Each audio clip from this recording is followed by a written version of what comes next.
მოგესალმებით ვირფას რადიო მსმენელებო და აგლოცოთ წყალობა არ მოგაკლოთ ღმერთმა. ჩვენ ბოლო დროს განვიხილავთ იმ ცრუ სწავლებებს, შეხედულებებს, რომლებიც აზიანებს მართლმადიდებლურ ცნობიერებას, რომლებიც გარკვეულწილად დასავლეთის სულისკვეთებიდან არის გამომდინარე და დღეს შევეხებით კიდევ ერთ საკითხს, რასაც ქვია იმ მოსაზრებას, ცრუ მოსაზრებას, რომ წარმართები გამართლებიან თავისი სინდისის მიხედვით, თითქოს და ნათლისღების გარეშე. აი ეს საკითხი სულ და უფრო და უფრო წვავდება დღეს თანამედროვე თეოლოგიურ სამყაროში და ამას ადასტურებს ის ფაქტი, რომ ვატიკანის მეორე კრების ერთ-ერთ დადგენილებაში პირდაპირ ვკითხულობთ, რაც არ უნდა გაგვაკვირვოს ჩვენ ამან, რომ თუკი ადამიანი არასაკუთარი ბრალის გამო ჯერ არ იცნობს სახარებასა და მის ეკლესიას,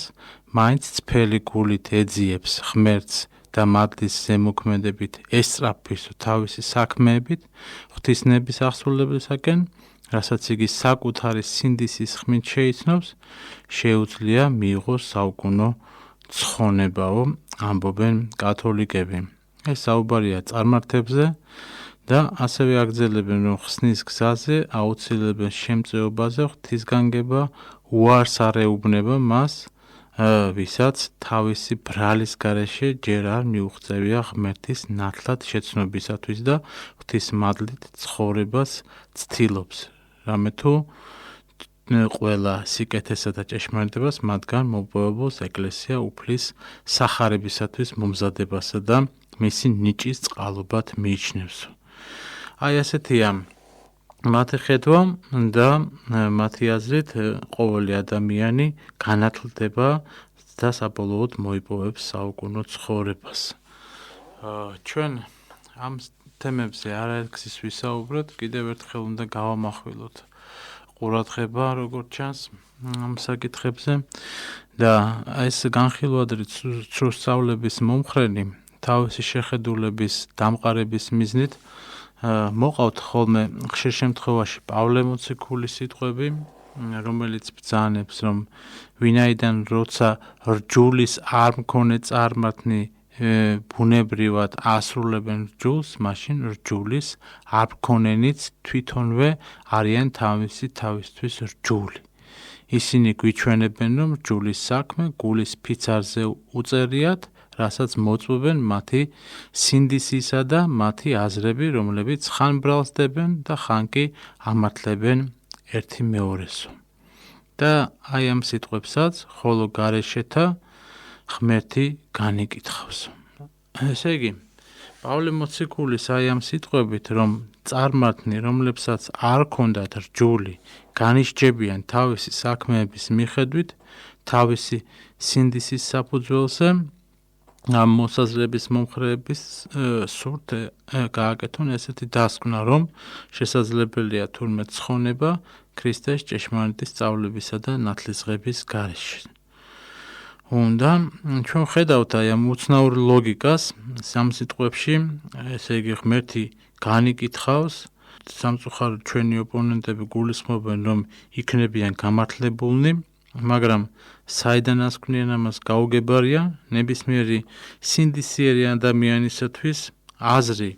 იმისა, რომ განისჯების შენი საქმისა და მიხედვით სამართლიანად მიიღებს იმისათვის საზღაურს, სულაც არ არის ნამდვილად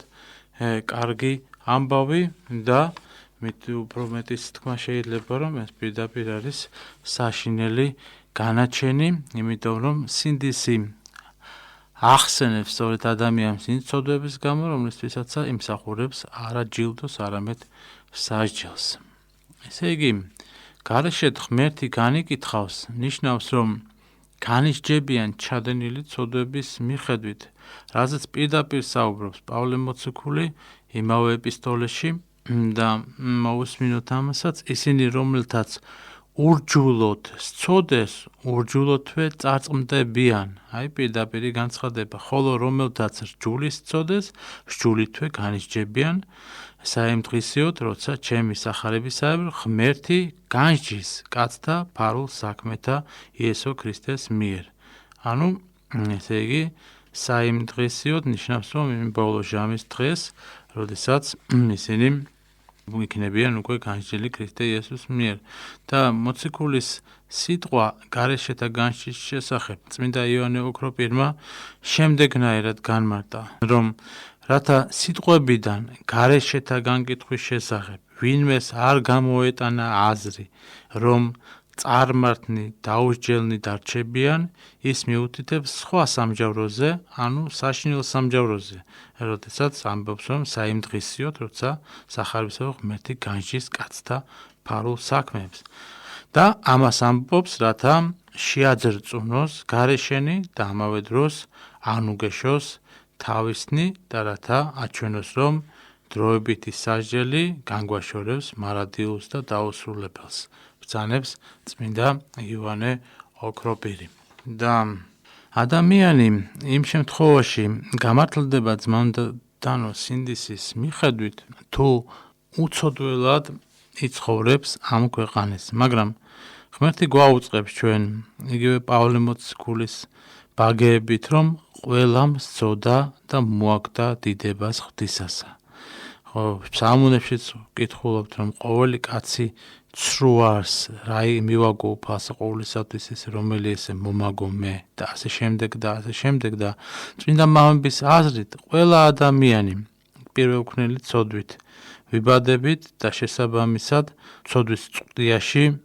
ვიმყოფებით, ვიდრე არ განვათლდებით ქრისტეს მადლმოსილი ნათლისღებით. და ამას ცალსახად ადასტურებს მართლმადიდებელი ეკლესია და ამბობს, რომ ადამიანში ყველამ სცოდაო. ამრიგად, პავლე მოციქულის სიტყვა წარმართებისადმი, რომ განისჯებიან თავისი სინდისის მიხედვით, არ გულისხმობს, რომ ცხონდებიან წინააღმდეგ შემთხვევაში, რისთვის განკაცდა უფალი, რისთვის მოგმანდა ჩვენ ნათლისღების საიდუმლო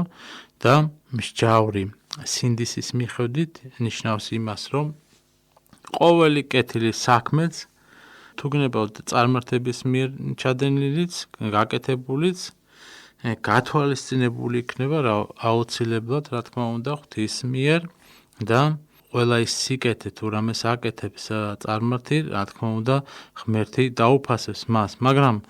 ეს დაფასება იქნება შემდეგნაირი, ჩვენ ამას მაგალითი შეგვიძლია მოვიყვანოთ ლაზარესა და მდიდარის იგავიდან, სადაც თვალნათლივ ჩანს ეს დამოკიდებულება, როდესაც მდიდარი ჯოჯოხეთში ტანჯვაში მყოფი აიხედავს ზემო და იხილავს ლაზარეს აბრაამის წიაღში მყოფს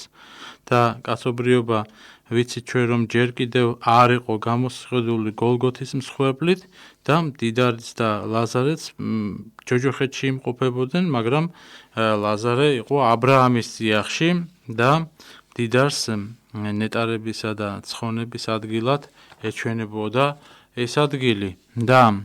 ანგელოზისათვის, რომელიც მუდამ ღმერთთან იმყოფება, ეს ადგილიც, რა თქმა უნდა, აბრაამის წიაღზეა საუბარი, ტანჯვად წარმოესახებოდა, იმიტომ რომ იქ არ იყო მაცხოვარი ქრისტე და კათოლიკები და სხვა რჯულის წარმომადგენლები, რომლებიც აღასრულებენ ამ ქვეყნად აი ამ მოწყალებისა და გნებავთ თავგანწირვის საქმეებსაც, ღმერთი მიმატლებს, რა თქმა უნდა, გარკვეულ ნუგეშს, მაგრამ არა საკუთარ თავს. ღვთის მიღმა არსებობა რჩება მარადიული ესეთი მეტაფიზიკური ტრაგედია და ჯოჯოხეთის ტანჯვის უდიდესი საიდუმლო, რომელსაც ფარდა აიხდება სწორედ მეორედ მოსვლის ჟამს უფლისა ჩვენისა იესო ქრისტესი. ამრიგად, აი სინდისის არსებობა სწორედ რომ გულისხმობს, რომ ვერავინ გაექცევა სამსჯავროს და ამას კიდევ ერთხელ კარგად ადასტურებს თეოფილაქტე ბულგარელი, როდესაც განმარტავს მოციქულის აი ამ სიტყვებს, მოციქული ამბობს იმის შესახებ, რომ განისჯება ყოველი ადამიანი. სამსჯავროს დღეს ადამიანს არ დასჭირდება არც ბრალმდებელი,